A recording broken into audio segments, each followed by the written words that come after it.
7h30. Eu queria dar as boas-vindas para todos vocês que estão aqui. Hoje eu sou a professora que vou conduzir, né, a Clínica Escola. Para quem não me conhece, o meu nome é Rochelle, né, lá no nosso folder tinha a apresentação. Eu sou nutricionista, né, me chamo Rochelle Assis, sou professora na pós-graduação de comportamento alimentar e também sou uma das coordenadoras dessa pós, certo? No caso da pós de comportamento alimentar e nutrição funcional. Queria dar as boas-vindas a todos vocês, né? Esse projeto da Clínica Escola é um projeto muito bacana, né, que tem o objetivo de incentivar e melhorar ainda mais o conhecimento dos nossos alunos, né, com relação ao conhecimento da pós-graduação, mas também de trazer à comunidade, né, de enriquecer o conhecimento da comunidade de uma forma geral. Então, a ideia é compartilhar um caso clínico com vocês, que tenha, né, relação, no caso, com a pós-graduação, que no caso eu coordeno, que, como eu falei para vocês, é a de comportamento alimentar e nutrição funcional. A minha expertise, né, eu, Rochelle, no caso, trabalho com comportamento alimentar, tanto na minha prática clínica, como já sou uma estudante, vamos dizer assim, antiga do assunto, né, trabalho diretamente com transtornos alimentares, obesidade, e somente com foco baseado em comportamento alimentar.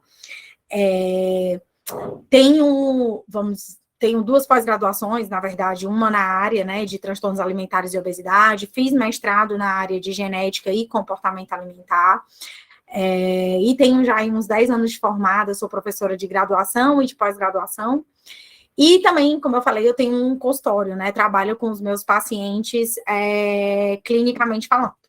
Então, sejam todos muito bem-vindos, né, eu vou compartilhar com vocês aqui os slides. Tá tudo ok? Vocês estão ouvindo direitinho? O áudio tá certo? Só, vocês podem mandar aqui pelo chat, que eu tô acompanhando tudo aqui.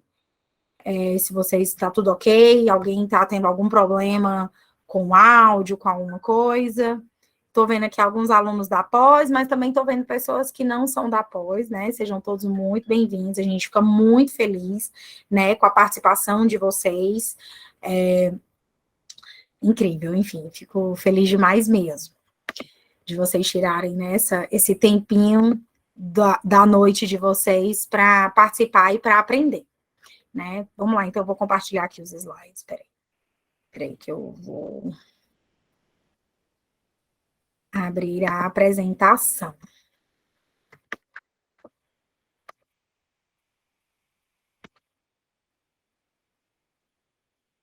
Tá todo mundo vendo os slides, gente? Tudo certo? Agora, acho que, na verdade, agora eu é que não estou mais vendo vocês. Alguém pode ligar o áudio e dizer para mim que tá tudo ok?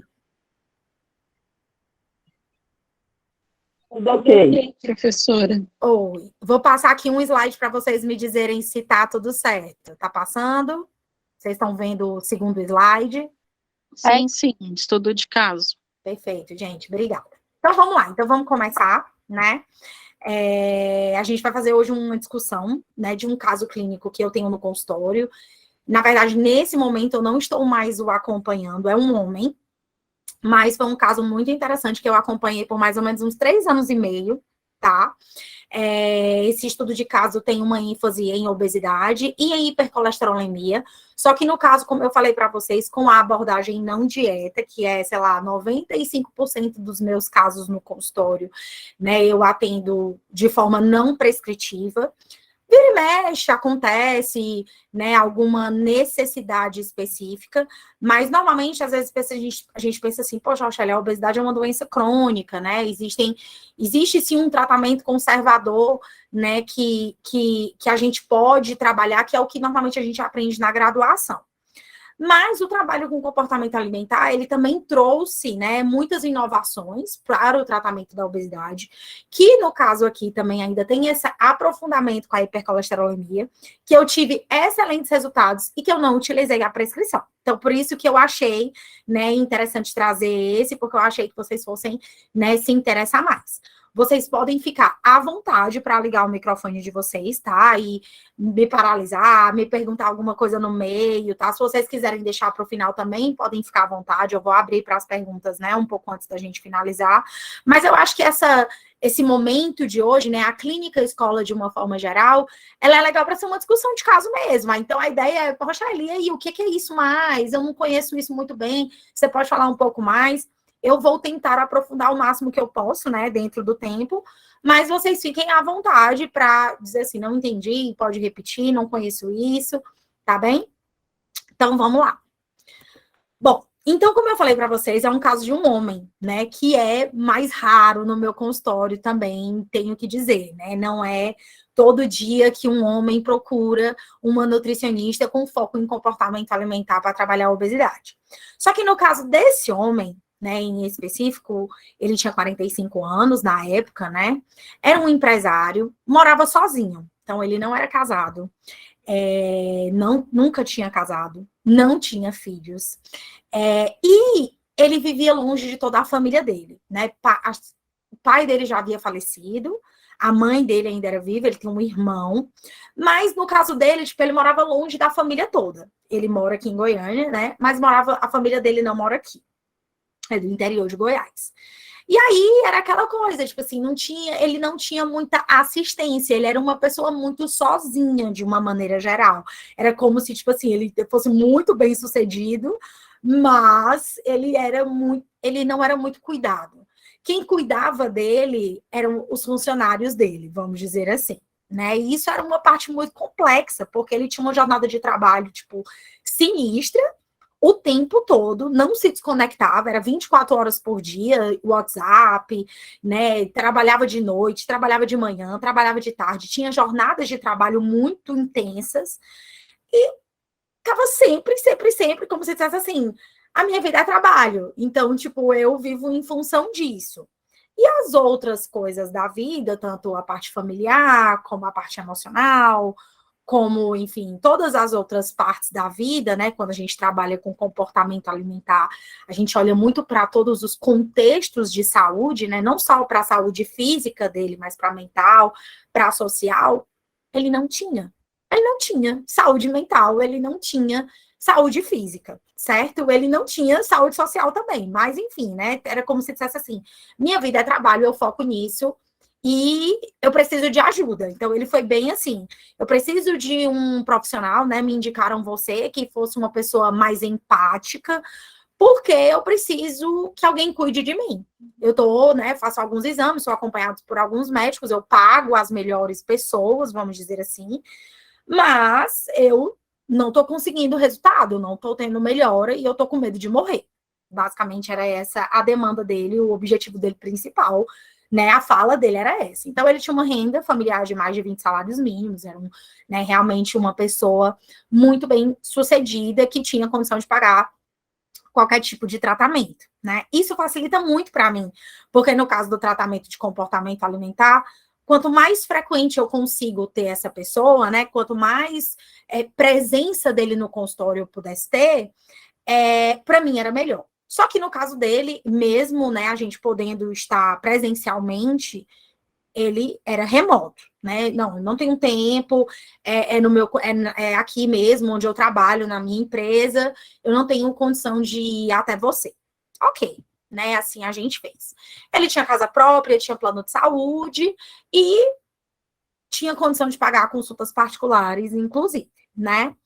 Mas então, quando ele chegou para mim, ele tinha um diagnóstico de hipertrigliceridemia, na verdade, hipertrigliceridemia não, desculpa, hipercolesterolemia. Então, ele tinha um diagnóstico, né, de que ele tinha há bastante tempo o colesterol alto. Ele tinha também um quadro de obesidade, certo? No caso, ele tinha um foco em emagrecimento, muito porque o encaminhamento do cardiologista dele tinha sido esse, né? Tipo assim, ele tinha sido indicado para o cardiologista para procurar uma nutricionista que trabalhasse com emagrecimento e com a hipercolesterolemia.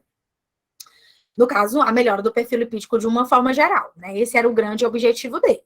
Só que quando ele chegou para mim, ele já tinha dito assim: olha, Rochelle, eu já fui em alguns nutricionistas, eles já me passaram dieta, eu não consigo fazer, é muito complicado para mim. Eu tenho uma relação com a comida, né, de emoções. As emoções motivam isso. Ele era uma pessoa, assim, muito inteligente, muito lúcida já. Ele já tinha uma certa noção. Ele dizia assim, a pessoa me passa o plano, eu sei, né, tem algumas coisas ali que eu gosto, só que sempre eu acabo, no final do dia, escolhendo coisas mais palatáveis do que aquilo que estava sendo oferecido ali. Eu acabo escolhendo coisas mais gordurosas, eu acabo escolhendo coisas que eu gosto mais, que me apetecem mais, e isso acaba complicando tudo, porque eu começo fazendo e daqui a pouco, quando eu vejo, eu não estou fazendo mais. Então, ele tinha uma relação com a comida de conforto total e absoluto. De uma certa forma, né, se a gente for dar uma radicalizada, todo mundo tem, né? Todo mundo tem um comer emocional, faz parte da vida em alguns momentos. Só que pensa, um homem, né, 45 anos, extremamente carente, longe de todo e qualquer afeto, né? Deixou muito claro para mim, eu sou cuidado pelos profissionais que eu pago, ou seja, como se fosse assim, tudo é um negócio, né? Não tem uma pessoa que cuide de mim de fato. Ele disse que a funcionária dele era uma pessoa que cuidava bastante, que tinha muito afeto por ele, que até era uma pessoa que estava super disposta a ajudá-lo a perder peso, né? Fazia comidas que ele achava saborosa, mas que no final das contas sempre acabavam estragando na geladeira ou nunca era o que ele realmente escolhia. Então, né, a primeira coisa, no caso, né, do trabalho dele, né, eu comecei a investigar as coisas, né, como era que funcionava. Então, ele comprava todos os alimentos no supermercado e tal, de boa, só que ele fazia todas as refeições fora de casa. Ele nunca estava em casa, e quando ele estava em casa, ele não comia a comida que era feita, que ele comprava no supermercado. Para dizer que não, ele tinha uma refeição que ele fazia todos os dias em casa, que era o café da manhã. Almoço e jantar, ele normalmente fazia na empresa. E quando ele estava em casa, ele preferia pedir iFood. Então, tipo assim, hoje eu estou fazendo um home office, por exemplo, né? Quando ele tinha esses dias, ele pedia iFood, pedia almoço no iFood mesmo, tendo almoço em casa e tal, né? Não era uma pessoa de hábitos de bebida alcoólica, nem de uso de cigarro, uma vida muito pacata. Não tinha nada de night, nada dessas coisas de, eu saio muito, tenho grandes amigos. Não tinha amigos, não tinha fontes reforçadoras de lazer, de vida social. E era isso, era um mundo muito fechado, no qual ele tinha, vamos dizer assim, um alto consumo de ultraprocessados, tinha a possibilidade de não ter, mas não fazia uso disso, e ele estava precisando de ajuda. Com relação ao histórico familiar, tinha casos de doenças cardiovasculares, né? Tinha hipercolesterolemia, no caso, tanto no pai, como na mãe, como no irmão, tá? E o pai também era diabético. Pai, mãe e irmão também hipertensos, certo? Então, assim, um prato cheio. Porém, duas características interessantes de pai e mãe. Nenhum dos dois tinha quadro de obesidade. O irmão tinha um leve sobrepeso, pai e mãe não tinham quadro de obesidade. Alguns quadros de obesidade na família, mas a família, né, vamos dizer assim, a família nuclear, a família de primeiro grau, que é a que a gente avalia no primeiro momento, não tinha, tá? Agora, a família toda tinha uma relação meio que conflituosa com a comida. Vamos dizer assim, um comer emocional exagerado, né? Uma frequência de comer emocional. Mas os pais, apesar de ter essa coisa da comida, ele falava, todo mundo lá em casa come por emoção. Mas os pais gostavam muito da comida feita em casa, aquela coisa mais do interior. E já tanto ele como o irmão, que tinham vindo fazer faculdade em Goiânia, né? O irmão morava até em outro estado, eu não me lembro agora qual era a cidade que o irmão dele morava. Mas morava em outro estado. O pai e a mãe moravam no interior e continuavam lá na roça, literalmente. E ele morava aqui em Goiânia, né? E, assim, a grande diferença entre o irmão, ele e os pais era a qualidade da comida que eles tinham no dia a dia, né? Porque, tipo, ele alegava que tanto o pai como a mãe tinham muito essa coisa do, né, do se recompensar ou de ter comidas extremamente palatáveis, que eram muito saborosas para eles. Porém, ao mesmo tempo, muitas vezes essas comidas que para eles eram muito palatáveis, às vezes era salada, né? Então, tipo assim, não eram comidas hipercalóricas sempre, que era o caso do meu paciente. Ele tinha um comportamento beliscador e um coma emocional diário, como eu falei. Então, tipo assim, ele trabalhava sentado, ainda trabalha, creio eu, sentado o dia inteiro no escritório, certo? E ele tinha uma gavetinha, né, que ele falava, tipo, o meio dela como se ela fosse uma amiga, né? E dentro dessa gavetinha ele guardava sacos de bombons ou de balinhas macias. Esse era, vamos dizer assim, o que ele beliscava o dia inteiro. Ele era capaz, né, segundo ele, de finalizar um saco de balinha macia em média de 2 dias. Então, um saquinho de balinha macia ou um saquinho de bombom em 2 dias era o que ele consumia o tempo todo. E eu pergunto, qual a frequência? O tempo todo. Ah, tô aqui, não tô fazendo nada, balinha macia. E interessante também que ele falava muito assim, eu não acho que eu como tanto assim. Só que é uma pessoa que, tipo assim, tá sempre em pós-prandial, porque a pessoa muitas vezes não interpreta a balinha como se ela fosse uma comida, mas ela tem uma quantidade de açúcar e ela vai passar por um processo digestivo, exatamente como todas as outras comidas, né? Até a quantidade de açúcar é bem mais elevada do que muita comida. Então, ele estava o tempo todo comendo balinha, o tempo inteiro comendo balinha macia, ou então bombom, né? Ele falava serenata de amor, sonho de valsa, ouro branco, e era isso, ele comprava os sacos e essa gaveta era o que mantinha esse comportamento beliscador dele constante. Já havia apresentado episódios de compulsão alimentar, certo? Em algumas situações de conflito, tipo, né, família doente, tal, tal, tal, mas não caracterizava um diagnóstico de um transtorno alimentar. Eram situações muito pontuais que ele sentia que ele perdia o controle diante da comida, no caso, que ele tinha um comportamento voraz ao comer, mas não fechava critérios de diagnóstico, porque não era tão frequente assim. Era uma coisa que acontecia, sei lá, uma vez a cada 6 meses, tá? Bom, o diagnóstico de hipercolesterolemia, porém, todavia, contudo, já era bem antigo, né? E ele era acompanhado por esse cardiologista que indicou, né, a ida ao nutricionista. E ele fazia uso de civastatina já, uma cápsula após o jantar, há mais ou menos uns 2 ou 3 anos. Então, ele fazia o controle, né, teoricamente, desse colesterol alto que ele tinha, o diagnóstico. Com relação, né, a outros hábitos que são interessantes para a nossa avaliação.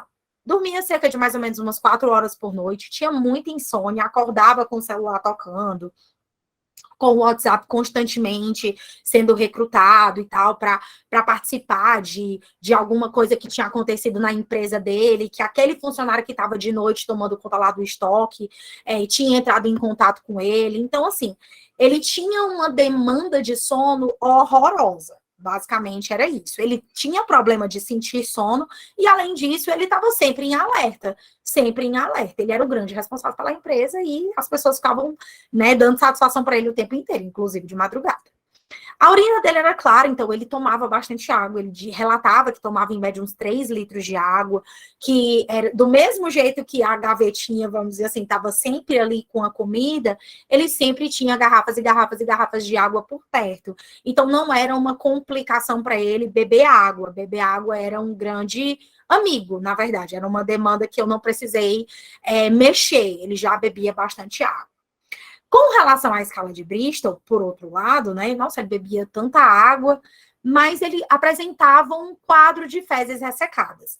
Não dava uma constipação diretamente, né? Se vocês derem uma olhada, se vocês não lembrarem, né, na escala de Bristol, a 3, né, apresentar o número 3 na escala de Bristol, ela mostra fezes inteiras, porém com certas inervações. A 4, ela é top, vamos dizer assim, é o sonho da escala de Bristol, né? É a 4. No caso dele, ela apresentava um pouco de ressecamento nas fezes, eram fezes íntegras, porém com algumas, né, ramificações de secura, como se apresentasse um quadro constipado. Ele fazia uma evacuação a cada 2 dias, não era sofrido, não sentia dores, né? E muito provavelmente disso vinha por conta do excesso de água que ele bebia, mas ele tinha fezes um pouco ressecadas, certo? E por isso ele não fazia cocô todos os dias. Ele relatava uma forma rápida de comer. ele não definia, né, vamos dizer assim, a alimentação dele como um quadro compulsivo, né, quando eu caracterizei uma compulsão, ele caracterizava como um quadro exagerado na maioria das refeições dele, mas ele dizia que ele tinha até interessante isso, eu me lembro bem da fala dele, ele não gostava de mastigar muito a comida porque ele sentia prazer no alimento passando pela garganta em tamanhos maiores. Eu nunca tinha ouvido falar nisso, né? Ele era um homem bem interessante nesse sentido. Ele falou assim: eu não gosto muito de mastigar, porque eu gosto de sentir aquela coisa espessa passando pela minha garganta. Só que aí eu comecei a falar, né? A mastigação é um processo, né? A nossa digestão começa na boca, e a partir do momento em que você gosta de sentir o alimento passando com uma certa, né, espessura na sua garganta, você está colocando para dentro alimentos em tamanhos muito grandes que o pobre do seu estômago não tem dente e vai passar séculos para conseguir digerir algo que para ele seria muito mais fácil se você tivesse realmente optado por usar os seus dentes. Então, ele tinha uma mastigação insuficiente. Não relatava, vamos dizer assim, um hábito voraz, mas não gostava muito de mastigar. Relatava muita sensação de estufamento, constantemente, sempre pós as refeições, abdômen muito abaulado, muito cheio de gases, né? Uma fabricação extrema de gases. Porém, negava alergias e intolerâncias alimentares. Já tinha feito algumas pesquisas com um dos nutricionistas que tinha ido, o próprio cardiologista dele mesmo, né, deu uma investigada nesses gases em excesso. Não tinha quadro de intolerância e nem de alergias alimentares. Indivíduo sedentário e mais do que sedentário, inativo. Trabalhava o dia todo sentado, né? Então, isso, de uma certa forma, favorece um quadro de constipação, né? Não se movimenta, não faz exercício físico e não faz uma faxina, né? Não, sei lá, sai da cadeira do escritório para a cadeira do carro, para entrar no elevador, para deitar na cama, enfim, e ficar no celular mexendo o tempo inteiro até dormir. Né? Ele apresentava uma coisa muito interessante, que eu não sei se vocês conhecem, que é o xantoma tendinoso. O xantoma tendinoso, gente, são basicamente umas calcificações, uns nódulos que se formam entre a pele, né? Que é muito característico de um quadro de hipercolesterolemia grave, tá? No caso, ele tem, normalmente, o xantoma tendinoso apresenta-se ou nas mãos, ou no tendão de Aquiles, né, normalmente na região dos pés, que era o caso dele, que era onde ele tinha, ou então em algumas regiões mesmo de articulação, tá? E com 45 anos, ele teve indicação de fazer um exame da carótida, né? O exame da carótida é um ultrassom de carótida para avaliar, normalmente, se tem algum entupimento de carótida. Normalmente, esse exame só é indicado acima de 50 anos, né? Em casos realmente de doenças cardiovasculares. Ele não era hipertenso, mas a família era, né? Pai, mãe e irmão. Ele tinha o quadro da hipercolesterolemia já há bastante tempo, que ele tomava a medicação, mas ele não conseguia muito um controle. Por quê? De que adiantava ele tomar a medicação se a alimentação dele não cooperava nem um pouco? Na verdade, cooperava para a hipercolesterolemia, né? Não cooperava para a saúde, no caso. E aí, o que é que apresentou? Né, nesse exame que a cardiologista dele, o cardiologista dele solicitou um pouco antes, né, um pouco antes do tempo recomendado, e ele já tinha 25% de placas de ateroma que estavam tomando conta da carótida dele, né, o que isso é um indicativo para um quadro de AVC, né, e para várias outras complicações cardiovasculares, enfim, que acontecem. Né, que podem acontecer por meio de uma aterosclerose, né? No caso, a doença própria, a aterosclerose é o entupimento das veias. No caso dele, a carótida, né? Super importante. Bom, como que funcionava a alimentação dele, né? Então, investigando um pouco o lado nutricional. Então, o desjejum dele, normalmente ele fazia café, almoço e janta, e normalmente, vira e mexe, fazia o lanche da tarde. No café da manhã dele, sempre era café preto, né? Normalmente adoçado com açúcar, com bolo, ou então com pão com manteiga. Esse pão normalmente era pão francês, e ele gostava de uma quantidade razoável de manteiga. Ele falou assim, me lembro, ele falou assim, Rochelle, é mais ou menos assim. Eu não gosto de comer pão com manteiga, eu gosto de comer manteiga com pão. Então, tipo assim, eu arrocho na manteiga. Ele disse que gostava também de passar manteiga no bolo. Depois desse paciente, eu já encontrei vários pacientes de Goiás que gostam de passar manteiga no bolo. Mas antes disso, eu nunca tinha, né? Porque eu sou de Fortaleza, no caso lá, o pessoal não tem muito esse hábito. Ou pelo menos nunca peguei pacientes de Fortaleza que costumam fazer isso. Mas aqui, no caso, acontece de vez em quando. Então, ele amava um bolinho com manteiga e um pãozinho com manteiga, tá? Esse era o café da manhã dele. No almoço, ele dizia, né, tipo assim, Rocha, eu tenho noção que eu como muita manteiga, né, tipo assim, que eu gosto muito de manteiga, então, normalmente, no almoço, eu tento dar uma maneirada, né, eu escolho mais a salada com uma carne ou um frango, enfim. Então, sempre ele dizia que a preparação das carnes, né, e dos legumes que ele escolhia, né, que ele normalmente comia no self-service, ou então raramente que ele trazia de casa, sempre eram arroz, ou, desculpa, carne ou frango com legumes. Ele gostava muito de preparações cozidas. Isso era muito da história familiar dele, né? Tipo, preparações cozidas eram as de preferência dele. E ele sempre escolhia salada. Então, tipo assim, no almoço, ele tentava dar, vamos dizer assim, uma restringida, uma equilibrada, né? Mas sempre estava acompanhado de refrigerante, né? Preferência dele mesmo Coca-Cola, normal, né? Não tomava refrigerante diet, era nem, né? Enfim, light, diet, nada disso. Ele gostava do refrigerante normal, costumava ter, né, normalmente de segunda a sexta, sempre como ele comia muito fora, sempre tinha, nos finais de semana ele também gostava de tomar refrigerante, então, tipo assim, normalmente era bem frequente. Tinha dias que ele dizia assim, hoje eu não tô muito afim de Coca-Cola, e comia uma sobremesa, acontecia, né, mas o mais frequente era isso, então era uma salada crua, bem diversificada, por sinal, ele gostava muito de verduras, não tinha problema com verduras, uma carne ou um frango cozido, normalmente com legumes, e um copo de refrigerante. Então, a média do refrigerante nem era tão alta assim, mas sempre tinha um copo de 200 ml. Às vezes era um pouco mais, às vezes ele não tomava uma lata inteira, mas era em média isso.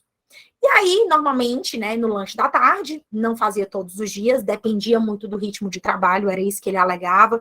Se dava tempo, ele comia, se não dava tempo, ele não comia.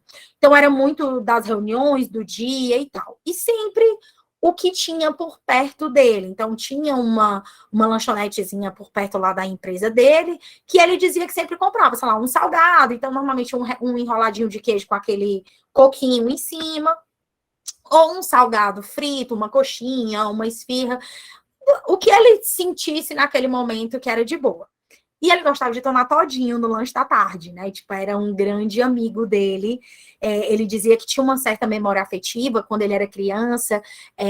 Não tinha todinho em casa, então sempre quando eles vinham para Goiânia do interior, sempre era aquela coisa, né? Tomava café da manhã dentro do carro e sempre vinha um salgado, um todinho. Essa refeição dele da tarde em específico, né? Apesar do almoço também remeter muito à história dele, ele falava que o almoço era tipo o que ele fazia em casa. E esse lanche da tarde era a comida que os pais davam. Tipo assim, para agradá-lo, né? Tipo assim, vamos fazer uma viagem longa e tal. Então, sempre era as comidas que eles levavam dentro do carro. Era a comida que, vamos dizer assim, era exatamente o que o lanche da tarde para ele era. Se desse para fazer, ótimo. Se não desse, não ia ter. E se fosse, era algo emotivo, né? Era uma comida emocional.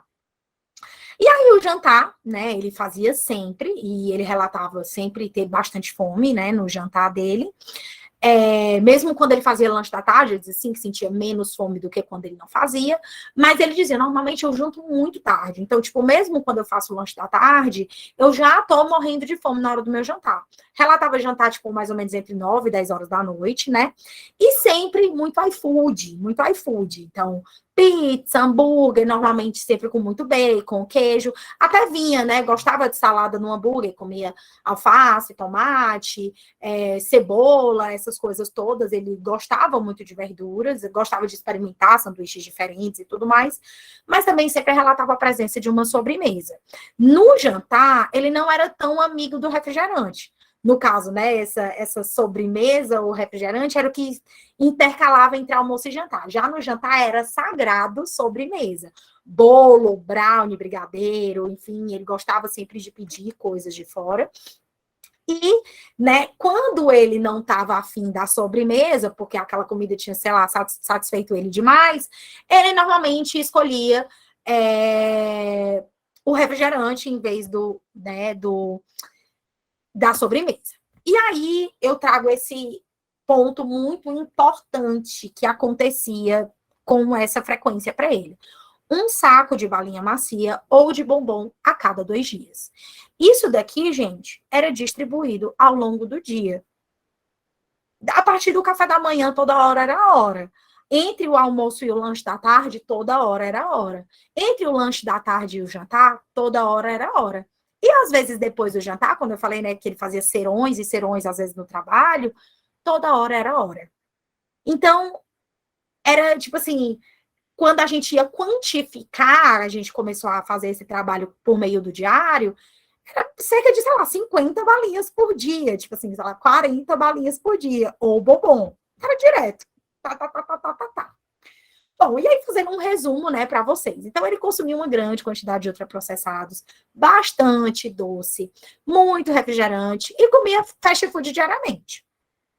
O que a gente começou a falar? Assim, então, você tem uma funcionária que você me conta que ela gosta de cuidar de você, que ela cozinha para você, né? Ela trabalhava durante o dia na casa dele, ele disse que ele praticamente não encontrava com ela em casa, que era muito raro, né? Mas ela estava na casa dele todos os dias, cuidando da casa. Então, ela ficava também muito sozinha na casa dele. E ela fazia de tudo para agradar, tipo assim, de tudo.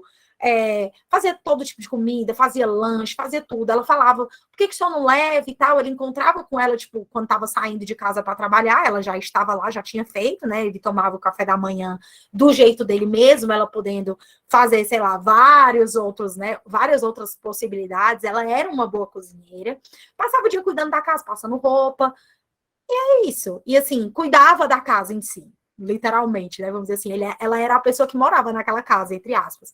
Mas quando dava 6 horas, ela ia embora. E aí ela deixava a comida para ele, tanto algumas comidas congeladas, como comidas refrigeradas. Então ela tentava administrar o máximo que ela podia. E eu falei, a gente pode tentar começar a comer essa comida? Você gosta dessa comida? Qual é o problema dessa comida? Então, não é muito prático para mim. Por que não é prático, né? Tipo, você pode comprar uma marmita para você levar para o trabalho, né? E levar tudo. Você tem uma geladeira no seu escritório? Não tem. Então, vamos adquirir, né? Você consegue ter, você pode comprar um frigobar para a sua sala, né? Por que a gente não consegue manter alguns alimentos lá, né? Por que a gente não compra um micro-ondas? Eu não gosto de micro-ondas. Você gosta de que eu gosto de forninho? Usa o forninho, então vamos comprar um forninho, é mais silencioso, dá para você esquentar suas comidas na sua sala, você não precisa depender de iFood quando você tem uma santa dessa, uma pessoa que está disposta a cuidar de você, né? Ele dizia que a mãe dele amava ela, que ela era fantástica, né? Isso aqui, meu filho, é artigo de luxo no mundo, hoje em dia a gente não encontra, né? Então você não tem tempo para cozinhar, mas você tem que cozinhar para você. Por que a gente não começa a comer as comidas que a sua funcionária faz? Isso já vai mudar completamente o padrão da sua alimentação. E a primeira coisa que eu tentei inserir com ele, no caso, dentro do trabalho do comportamento alimentar, a gente fala muito de inserir as funções e não inserir os nutrientes. Por quê? Porque a gente come comida, a gente não come nutriente. Então, por exemplo, ele relatava que comia carne, que comia legumes, que comia salada, que comia pão, que comia manteiga. Ele não falava muito de tipo assim, eu como carboidrato, eu como proteína, como hoje na grande maioria das pessoas a gente faz. Quem fala que come carboidrato, que come proteína, que come, né, fibra, eu costumo dizer assim, deixa os nutrientes para mim. Vamos falar com você de comida. Porque comida é o que você come. Você não come carboidrato, você não come proteína, você não come lipídio. Você come pão, você come azeite de oliva, você come. É isso que você come. Então, eu tento tirar, né? Eu nem precisei com ele, mas, né, estou trazendo essa ideia para vocês, porque é isso que eu faço no consultório constantemente. Mas eu tento trazer a ideia das funções. Então, eu falo, por exemplo, assim, olha, dentro de uma dieta equilibrada, né, de uma refeição equilibrada, vamos falar de refeição por refeição, eu gosto de encontrar 3 funções de alimentos ali. Então, a gente encontra os energéticos, os construtores e os reguladores. Essas são as 3 funções principais. E falei para ele o que é que cada um dos nutrientes tem. No caso, os energéticos, né, são fontes de carboidrato e de gorduras. Os reguladores são fontes de proteína, são fontes de fibras, vitaminas e minerais, e os construtores são as fontes de proteínas, né? Sendo animais e fonte de proteína animal, fonte de proteína vegetal, tal. Fiz uma caracterização dos alimentos para ele e das funções. Então, eu falei, a gente tem que tentar agregar funções, as 3 funções numa mesma refeição. E a gente começou a falar, né, sobre quais eram as gorduras que a gente tinha que priorizar no caso do tratamento da hipercolesterolemia, que não adiantava nada ele morrer de tomar simvastatina e ficar dosando os exames dele de 3 em 3 meses, porque ele era muito Caxias, ele tinha muito medo de morrer. O médico dele que acompanhava era muito Caxias, era praticamente um pai para ele. Aquela pessoa, não ia adiantar de nada ele fazer aquele tratamento comendo da forma que ele estava comendo. Então, eu comecei a falar sobre tentar inserir as 3 funções nas refeições, né? E caprichar nas fontes de fibras e de gorduras, no caso mono e poliinsaturadas, diariamente. Como eu falei para vocês, eu não digo para o paciente gordura poli, gordura mono. Isso para ele não é interessante. Isso normalmente eu costumo dizer que falar de nutriente com o nosso paciente é meio que terrorismo nutricional. É como se eu estivesse dizendo assim, coma esta gordura, pois essa gordura é muito saudável para você, né? Ele já sabe. Isso não vem ao caso. Normalmente as pessoas sabem. Apesar de que ele era bem leigo nesse sentido, ele era muito por fora de rede social, não tinha tempo. Mas era uma pessoa que tinha um apetite muito emocional. E normalmente era voltado para frituras mesmo, né? Em óleos vegetais, óleo de soja, enfim. E aí, eu comecei a traçar o que eu chamo de plano de ação. Então, dentro do plano de ação comportamental, eu comecei a incentivar para ele, além das 3 funções a cada refeição, e falar sobre os alimentos que eram bons, né? No caso, ricos em gorduras poliinmonossaturadas e em fibras, né? Eu comecei a mostrar para ele algumas coisas comportamentais que a gente precisava fazer. A primeira delas era um incentivo ao movimento.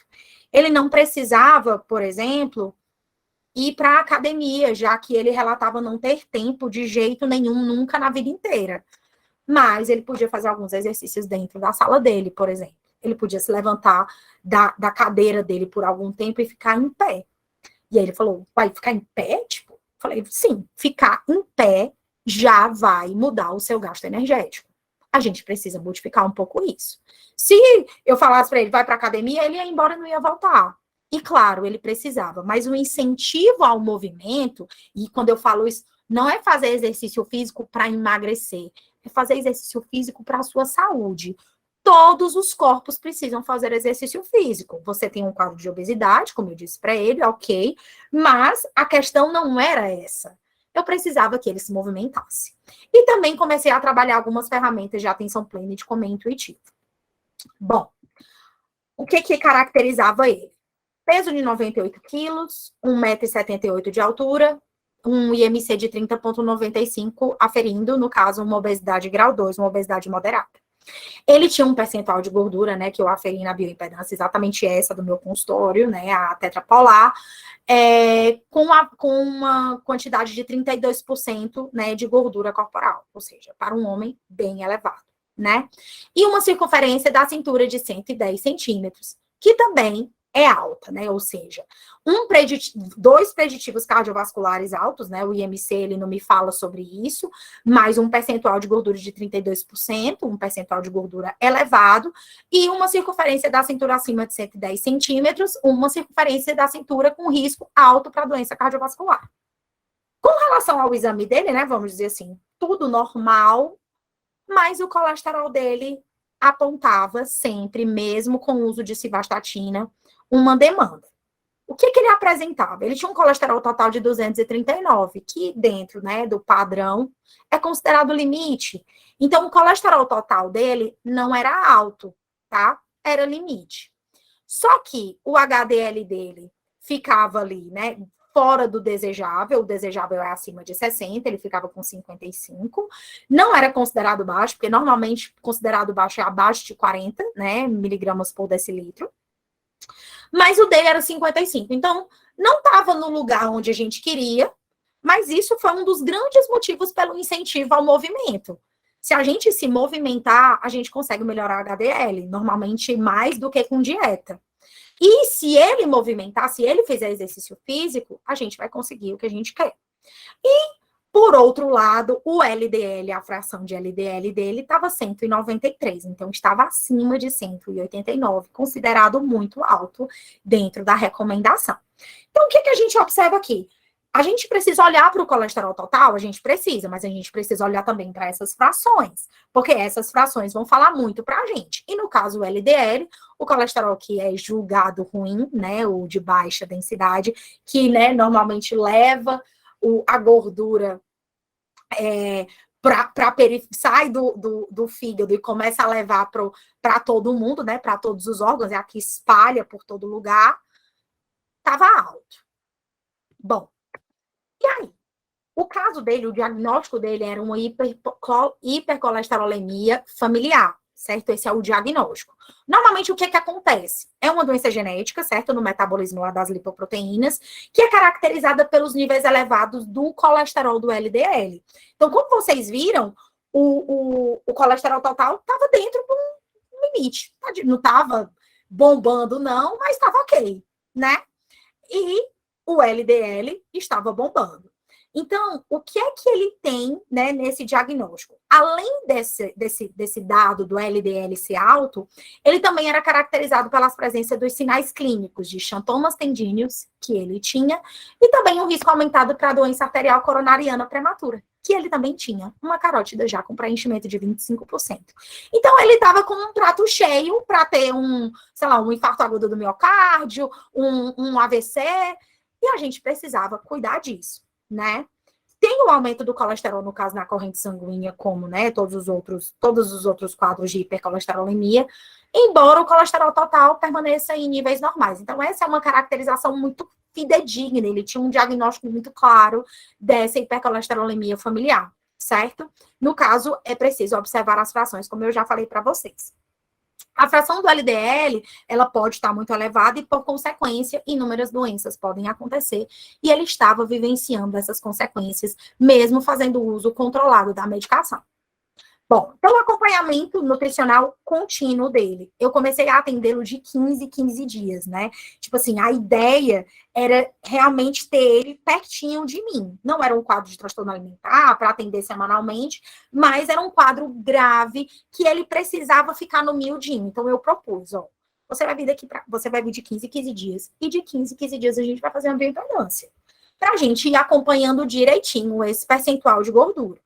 Né? No caso, nesses 15 dias, além da bioimpedância, a gente também fazia uma revisão de metas, né? Que no caso entrava dentro desse plano de ação, e ele tinha que me entregar diários alimentares. Ele faltava me matar, tipo assim, poxa, ele, essa semana eu não consegui fazer nenhum. Tinha semana que ele fazia todos, tinha semana que ele fazia alguns, mas eu não dei alta para o diário alimentar dele. Por quê? Porque ele achava que balinha e que bombom não era comida. E eu falei para ele, você precisa observar o que você está comendo. Porque por mais que as quantidades das outras coisas não sejam, né, enormes, exageradas, você come uma grande quantidade de caloria vazia ao longo do dia. No caso, os exames bioquímicos, né, do perfil lipídico, a gente ficou pedindo de 3 em 3 meses, que é normalmente quando a gente encontra uma significância por meio das intervenções. Eu fazia uma reavaliação da suplementação a cada encontro, que eu vou falar para vocês quais eram as que eu usava. E eu fiquei muito atenta a duas coisas que ele me falou: insônia e constipação. Poxa, ele comia até uma quantidade razoável de gordura, né? Não precisava ter uma constipação, assim, bebia bastante água, mas movimentação muito ruim. E quadros de insônia severas, né? Quadros de insônia severos. Aí eu trago alguns efeitos colaterais das estatinas, que no caso era uma das medicações que ele fazia, né? A simvastatina é uma estatina, que é uma medicação específica para o controle do colesterol, né? No caso, ela tem alguns efeitos colaterais. Então, constipação, diarreia, gases intestinais, dor abdominal. Ele relatava abdômen sempre abaulado, né? Não tinha dor, ou seja, não fechava um quadro de constipação, né? Não tinha dor ao defecar, mas tinha fezes um pouco ressecadas e muitos gases, muitos gases. Tinha sensação de queimação, relatava, né? No caso, quadro trato gastrointestinal superior, náuseas, não tinha, não falava nada disso, dor de cabeça e insônia, E dores musculares, perda ou diminuição da força física, que ele também não relatava. Mas, ao mesmo tempo, também não tinha muita força, não, assim, né? Não fazia atividade física, eu acho que, né, também não dá pra gente colocar a culpa na estatina com relação a não ter muita força. Mas, enfim, estava lá e a gente começou a avaliar. Posso parar essa medicação? Não posso. Não tenho indicação, né? Nem o próprio médico indicaria fazer uma coisa dessa, porque o pouco controle que ele estava tendo era relacionado a isso. Mas eu trouxe essa atenção para ele, ó. Essa medicação que você faz, você vai ter que ficar aumentando ela constantemente, porque você não está conseguindo controlar o seu LDL, que é o nosso principal fator aqui. Ah, mas eu controlo o colesterol total. Pois é, mas não controla LDL, não está resolvendo. Né, a medicação não está sendo útil como ela deveria. Ele fica reajustando direto, fica reajustando porque não controla. Você continua tendo as consequências do problema da hipercolesterolemia e não vai ter nenhum benefício, só está tendo coisa ruim. Então, eu comecei a trabalhar, focado em redução de percentual de gordura, ganho de massa magra e para obter o que eu precisava, a redução do colesterol do LDL. Medicação vai ficar, mas sem comer, né, sem se exercitar, não vai dar. Então, ele começou a fazer umas aulas muito engraçadas no YouTube, lá na sala dele mesmo. Diz que fazia, às vezes, 15 minutos, às vezes ele conseguia fazer meia hora, mas todos os dias ele começou a tirar um tempo para ficar nem que fosse em pé. Nem que fosse em pé. Então, isso a gente já começou a observar muitas melhoras, né? Interessantemente. Fiz um trabalho com aconselhamento nutricional com ele, né? Com foco, no caso. Comecei a fazer a inserção das 3 funções dos alimentos em cada refeição e comecei a mostrar para ele quais eram os alimentos. Se você gosta de abacate, você gosta de azeite de oliva, você gosta de algumas fibras, pão integral eu como e tal, não tenho nenhum problema, eu prefiro pão francês. Vamos dar uma diminuída nessa manteiga, a gente consegue equilibrar o pão francês aí de vez em quando, não precisa tirar esse coleguinha, né? Mas vamos dar uma variada, né? Vamos trabalhar também com tapioca, e comecei a falar com chia, gosto e tal, não sei o quê. O que é que fiz? Comecei a fazer um cardápio, mas não quantitativo, qualitativo, dando dicas de opções de café da manhã, almoço e jantar para a funcionária dele. Inclusive, ele até me contratou, né? Eu fui, fiz como é que chama aquilo? Esqueci até o nome, um personal diet com ela, né? Fui na casa dele, mostrei, né, quais eram os ingredientes, ela meio que se responsável, às vezes, por supermercado, às vezes ele que fazia. Fui com ela no supermercado, mostrei quais eram os alimentos, ela mostrou para ele, porque ele não ia comigo, e aí mostrei, fiz uma visita, cobrava por consulta, né? Tipo assim, é uma consulta, é 1 hora de supermercado. Fui com ela no supermercado, mostrei quais eram os alimentos que eu queria que comprasse, como que a gente ia fazer, e estabeleci um cardápio que eu falei para ele, eu não vou medir quantidade com você ainda, não preciso fazer isso, você come realmente pouco. Agora, o que é que a gente precisa fazer? A gente precisa exaltar alguns nutrientes e a gente precisa melhorar um pouco aqui com relação a uma suplementação. E aí eu vou falar para vocês daqui a pouco quais foram as que eu fiz. Nesse trabalho do aconselhamento nutricional, eu comecei a trabalhar o comportamento dele, por meio do Mindful Eating, né? No caso, fiz a prática da uva passa, né? Que é uma prática de comer com atenção plena, para que ele começasse a, em vez de comer 50 bombons, no caso, por meio dessa prática da uva passa, eu comecei a mostrar para ele que 1, 2, 3 eram suficientes. Gente, isso já foi, assim, a modificação. Ele perdeu, tipo, sei lá, uns 15 quilos só por causa disso. Porque, né, tipo assim, ele aumentou arroz no almoço e diminuiu a quantidade de arroz, macarrão, enfim, batata, coisas que ele gostava. Diminuiu a quantidade de balinha e de bombom, e isso já era praticamente tudo para ele. E fiz também uma prática de água, né, que é uma prática que a gente utiliza dentro do Mindful Eating, que é para ter a percepção física de saciedade. Ele não relatava muito, né, e também muito por conta a leptina dele estava, né, eu acho que ele estava vivendo uma resistência à leptina, ele tinha uma quantidade de tecido adiposo muito alta, né, uma gordura visceral muito alta. E se a nossa leptina é produzida lá no nosso tecido adiposo, a pessoa começa a produzir uma quantidade exagerada de leptina que dá uma certa resistência, então ele não tinha muita percepção de saciedade. Então eu comecei a trabalhar com ele como era que era sentir fisicamente o aumento desse estômago por meio dessa prática de água, né, que o pessoal da pós-graduação vai aprender tudo isso nessa aula. E, em seguida, né, comecei a trabalhar também com algumas ferramentas do Comer Intuitivo. O Comer Intuitivo é uma ferramenta também do comportamento alimentar, que também visa uma alimentação não prescritiva, né? Que trabalhava, no caso, com 3 pilares. A permissão incondicional para comer é como se dissesse assim, você pode comer toda hora. Esse negócio de, tipo assim, você não vai comer bombom, eu não falei para ele. Você pode comer bombom, você pode comer balinha. Você só não precisa comer todos os bombons e todas as balinhas. Então, eu fiz algumas práticas de como comer, né? Deixar a balinha derreter na boca, né? Sente o cheiro da balinha, bota a balinha na boca, são práticas de mindfulness. Eu comecei a fazer com ele. E ele começou a colocar em prática disso no dia a dia dele. E aí, ele continuou comendo balinha e bombom, mas ele não precisava comer quantidades absurdas de balinha e bombom. E isso já melhorou drasticamente a caloria. Um segundo pilar muito importante é o comer para atender às necessidades fisiológicas e não emocionais. Então, isso eu comecei a falar muito para ele. Eu disse, olha, tem horas que eu vejo que você está comendo bombom, né? As grandes refeições, ele realmente relatava uma fome física, mas bombom e balinha era como se fosse água. Peraí, a gente não precisa fazer isso, né? Tipo assim, você tá precisando chorar, tá precisando dar uma descansada, nessa hora, bota uma aula de exercício físico, né, que ele começou a encontrar umas coisas, ele começou a fazer uns yogas, uma comédia, ele era uma pessoa super de bem, assim, sabe?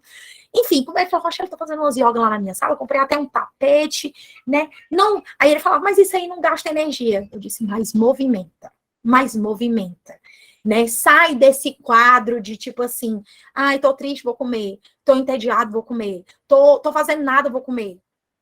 E tentar seguir os sinais internos de fome e saciedade.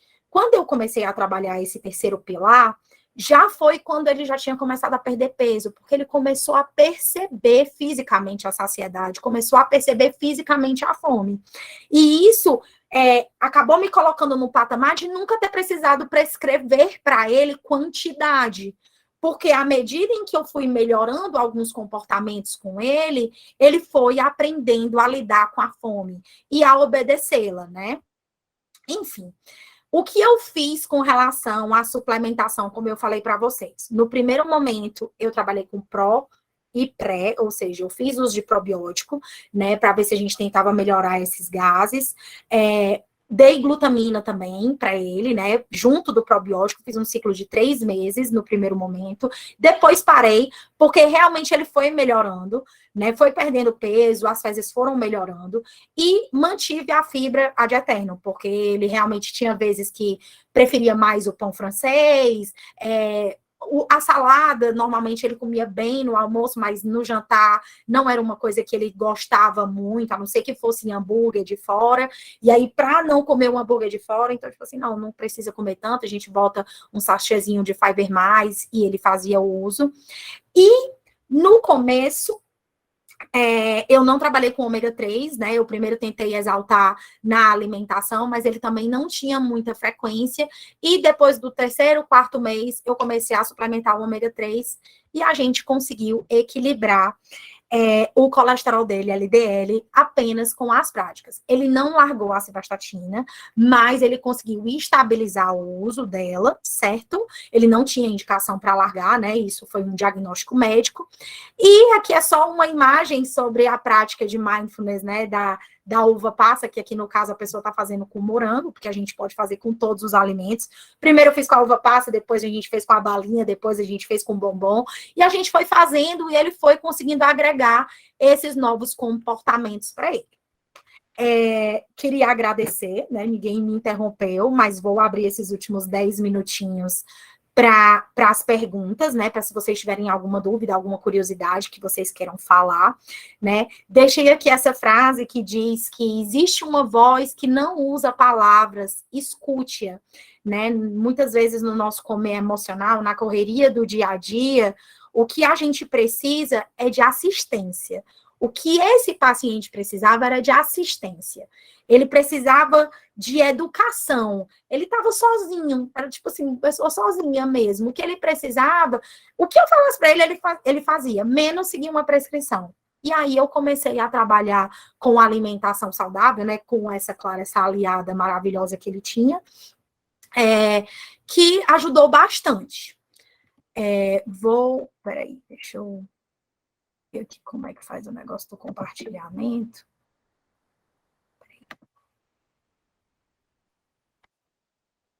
Vamos lá. Ana Maria levantou a mão. Vou abrir a fila. Pode falar, Ana Maria. Pode ligar o áudio e fazer a pergunta, no caso. Maria, tá me ouvindo? Sim. Pode falar. Por exemplo, assim, para exercitar também, que você falou que ele, na hora que chegava no prédio, ele pegava o elevador. No caso, não poderia sugerir para ele subir a escada? Sugeri horrores, sugeri super, esqueci de falar. Sugeri super, tipo assim, o trabalho dele não era perto de casa, ele usava carro, mas eu falei, uai, né, tipo assim, por que tu não usa elevador de vez em quando? E aí, no começo, é até interessante você ter falado, me lembrei, no começo, ele ia sempre, sabe? Tipo assim, ele começou a usar a escada sempre. E aí eu ficava com medo porque ele tinha alguns comportamentos muito obsessivos, assim, de obediência, sabe? Tipo assim, mandei fazer, o pobre velho tava lá fazendo. E aí tinha dias que ele falava, tipo assim, nossa, Machado, tá insuportável esse negócio da escada. Então eu falei pra ele, tudo bem, às vezes você escolheu o elevador, tá? Tipo assim, você não precisa sempre escolher a escada.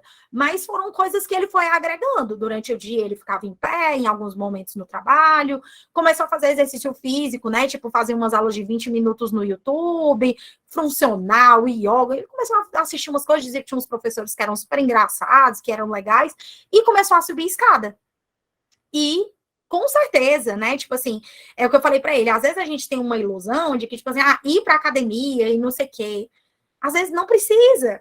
Às vezes é no nosso dia a dia mesmo. O tanto que a gente se levanta para desligar uma luz, o tanto que a gente se levanta para fazer uma comida, para ficar, né, preparado. Enfim, o link para confirmar a presença já foi enviado. Gente, eu não sei. Sou eu que envio? Esse link é o professor que envia? Eu acho que não. Eu acho que você. Vou já perguntar aqui para alguém, peraí, sobre esse link, que aí pode ser que alguém saiba. Peraí. Mas, enfim, continuando. Então, Maria, isso foi super. É o Instituto. Tá? Eu não vi aqui ainda, não. Não sei se é o Instituto que manda. Acho que eles ainda não enviaram, não, tá? Exatamente. Cacá acabou de escrever aqui, Cacá Lopes. Sugestão para quem diz que não tem tempo de ir para academia é andar. Exatamente. Anda em casa. Na pandemia, gente, na pandemia, ele corria dentro de casa, sabe? Tipo, teve várias questões, né? Ele fez muitas coisas diferentes, assim, que o objetivo dele era esse, era tentar. Eu falei, se movimenta, não pense em emagrecimento, não. Pensa que você tem que mexer essas articulações, se levantar, se mexer, né? Tipo, tirar o foco do emagrecimento, para ele, foi muito rico. Foi muito rico.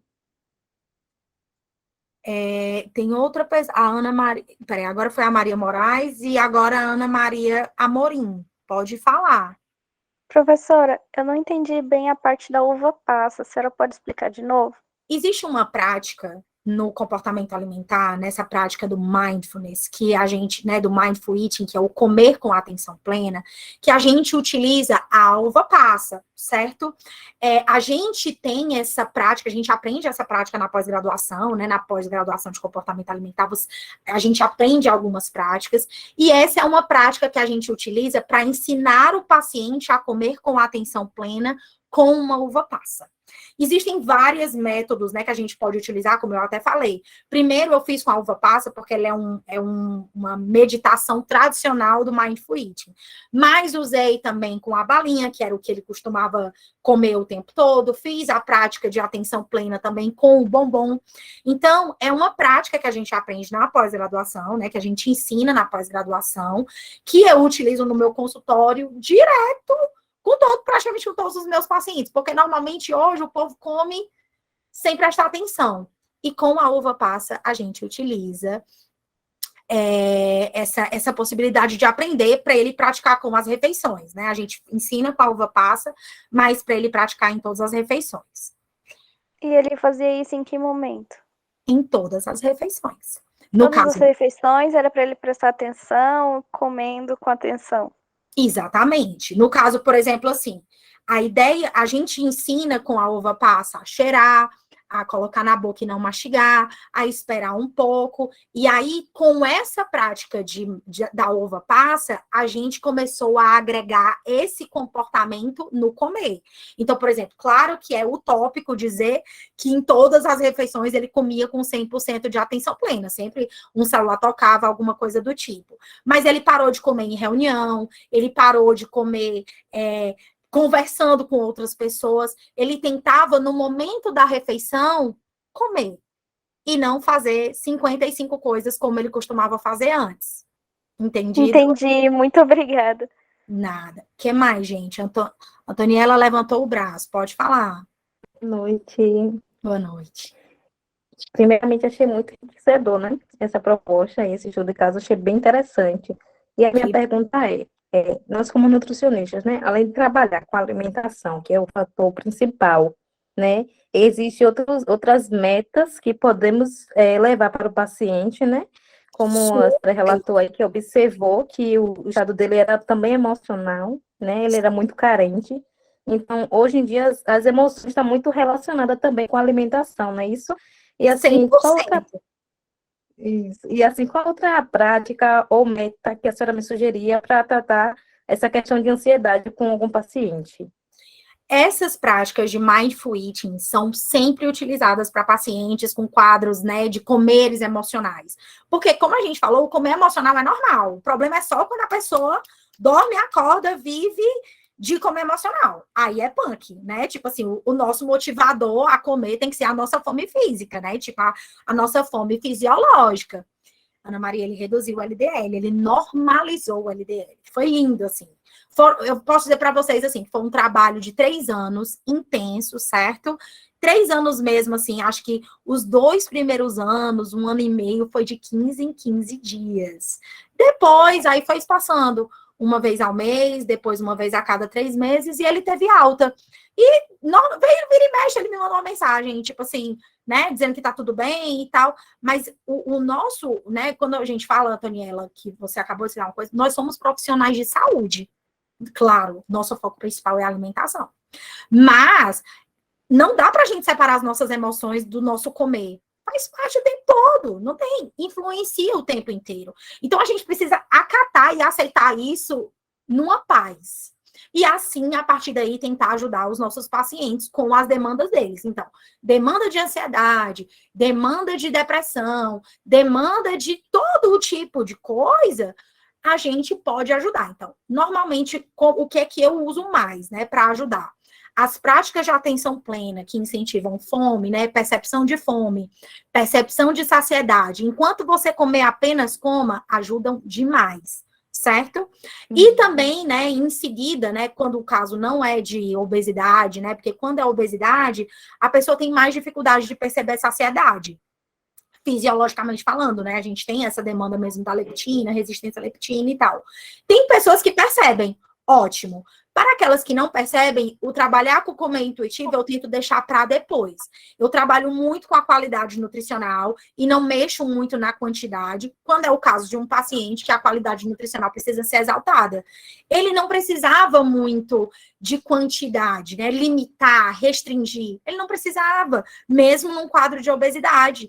Porque mexendo na qualidade, mexendo nos comportamentos, na forma que ele comia, a gente já conseguiu agregar muita saúde, né? E ele resolveu todas as demandas dele. Ele emagreceu, ele melhorou o percentual de gordura, né? Tipo, ele não teve, vou dizer até para vocês, ele não teve um ganho de massa magra muito grande, não, tá? Porque realmente ele não fazia musculação, nunca fez, não entrou no esquema, mas ele perdeu bastante peso, né? Bastante gordura, sem perder muita massa magra, porque ele começou a se movimentar. Perfeito. Obrigada. O que mais, gente? Mais alguém? Mais alguma dúvida? Então, acho que é isso, né? Aquela, assim, vocês receberam o link que vocês tinham perguntado, o pessoal do Instituto mandou? Acho que sim, né? Que eu vi aqui. Laureano perguntou qual era a frequência da consulta desse paciente, como eu falei, era de 15 em 15 dias. No total, qual o prazo de tratamento que esse paciente teve? Qual a perda de peso ele teve nesse período? Então, ele Ele ficou eutrófico, segundo o percentual dele de, né, segundo o percentual de gordura, né, segundo o IMC eu não me lembro, porque eu não sou muito amiga do IMC, mas segundo o percentual de gordura ele normalizou o LDL, infelizmente ele não teve indicação para soltar, para largar a simvastatina, apesar da melhora, né, o médico dele disse que, tipo assim, era um diagnóstico muito claro, que ele precisava controlar, no caso a simvastatina, ela tem o efeito de controlar a produção do colesterol endógeno, que é um dos grandes responsáveis pela hipercolesterolemia familiar, né? Não é diretamente pela alimentação, mas mexer na alimentação resolveu o problema dele junto, né? Tipo assim, tomar a medicação exclusivamente não estava resolvendo. E assim a gente conseguiu ter um quadro muito bom de melhora. Então é isso, né? Assim, eu acho que eu tirei todas as dúvidas. Se alguém tiver alguma dúvida, pode falar agora, senão tá todo mundo liberado. Obrigada, gente. Obrigada, Yolanda. Que bom, fico muito feliz. Muito obrigada por todo mundo que participou. Sejam muito bem-vindos em todas as nossas, né, clínicas, escolas. O interessante é isso, é a gente, né, ter sempre muitos alunos e muita discussão. Me colocar à disposição também, se vocês precisarem do meu contato, né? Eu estou à disposição do pessoal do Instituto sempre, né, para tirar as dúvidas de vocês. E venham sempre, tá? Que a gente vai sempre aparecer por aqui com casos de comportamento e nutrição funcional com o pessoal da pós, tá bom? Beijos e boa noite para todos vocês. E até a próxima, né?